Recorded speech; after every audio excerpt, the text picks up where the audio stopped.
Darshan and ಗ್ಯಾಂಗ್ನಿಂದ Renukaswamy ಕೊಲೆ ಪ್ರಕರಣ. ಕೊಲೆಯ ನಂತರ ಪೊಲೀಸ್ ಸಬ್ ಇನ್ಸ್ಪೆಕ್ಟರ್ ಆರೋಪಿಗಳು ಸಂಪರ್ಕ ವಿಚಾರ. ಆರೋಪಿ ವಿನಯ್ ಸಿಡಿಆರ್ ಪಡೆದಿರುವ ಪೊಲೀಸರು.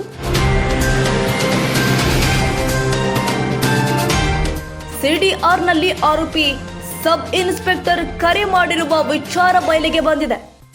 ಈ ಹಿನ್ನೆಲೆ ಸಬ್ ಇನ್ಸ್ಪೆಕ್ಟರ್ಗೆ ನೋಟಿಸ್ ನೀಡಿ ಹೇಳಿಕೆ ನೀಡುವಂತೆ ಸೂಚನೆ. ಪ್ರವಾಸಕ್ಕೆ ಹೋಗಿದ್ದ ಸಬ್ ಇನ್ಸ್ಪೆಕ್ಟರ್ಗೆ ನೋಟಿಸ್. ಪ್ರವಾಸ ಮುಗಿಸಿ ಬಂದು ಹೇಳಿಕೆ ನೀಡೋದಾಗಿ ಹೇಳಿದ್ದ ಸಬ್ ಇನ್ಸ್ಪೆಕ್ಟರ್.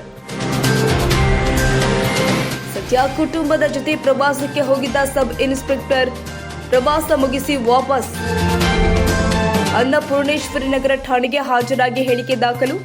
ಆರೋಪಿ ವಿನಯ್ಗೆ ಯಾವ ಕಾರಣಕ್ಕಾಗಿ ಕರೆ ಮಾಡಿದ್ದ ಎಂಬುದರ ಬಗ್ಗೆ ಹೇಳಿಕೆ ನೀಡಿರುವ ಸಬ್ ಇನ್ಸ್ಪೆಕ್ಟರ್.